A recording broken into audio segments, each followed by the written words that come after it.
सारे बच्चे आईएएस बनते हैं, जिनमें से बहुत अच्छा अनुपात उन बच्चों का है जो SC ST कैटेगरी से, OBC कैटेगरी से होते हैं। मैंने एक चीज देखी है, आपसे विशेष रूप से निवेदन कर रहा हूं। बहुत सारे ऐसे बच्चे होते हैं जो समाज के पिछड़े समुदाय से आते हैं और उनको इस बात की बड़ी शर्मिंदगी होती है कि मैं पिछड़े समुदाय से हूं।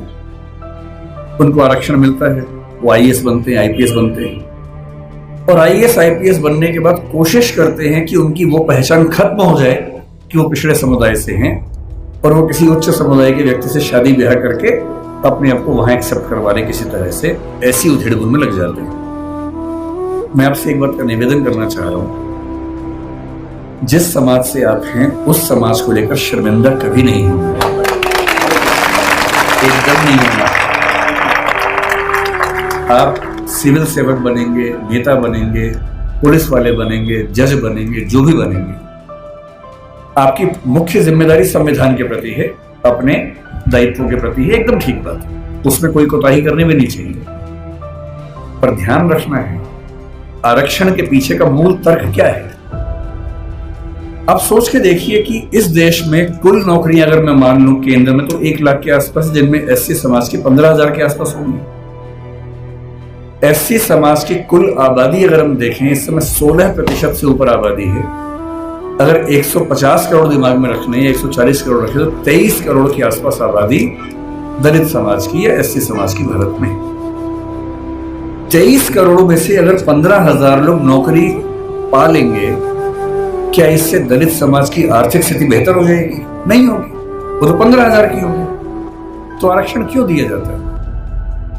आरक्षण का उद्देश्य ये नहीं है कि लोग अमीर हो जाए, वो तो 15,000 होंगे। आरक्षण का उद्देश्य ये है कि जब पूरे एक गांव में एक दलित बच्चा या ST बच्चा या OBC बच्चा आईएएस बनता है या जज बनता है, उस गांव के हर व्यक्ति को कॉन्फिडेंस आ जाता है कि दिक्कत आएगी तो मेरा छोटा भाई मेरे साथ खड़ा हुआ है, और आपको वो छोटा भाई छोटी बहन बनना है।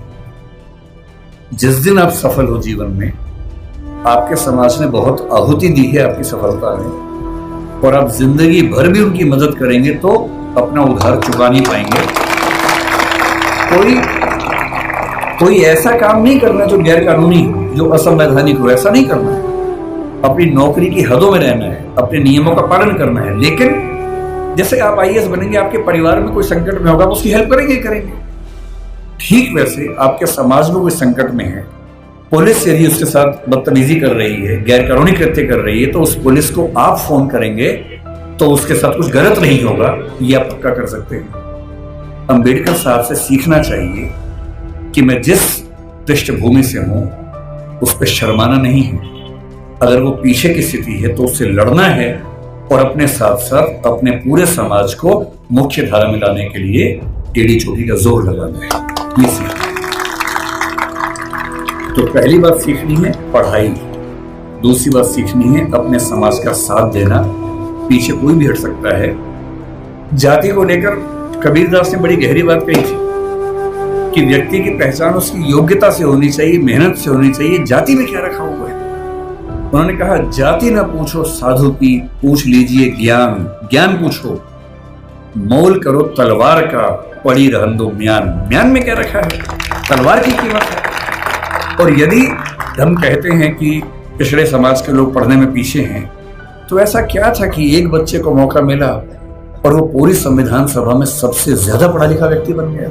इसका मतलब है कि अवसर मिले, जुनून हो तो व्यक्ति कुछ भी कर सकता है।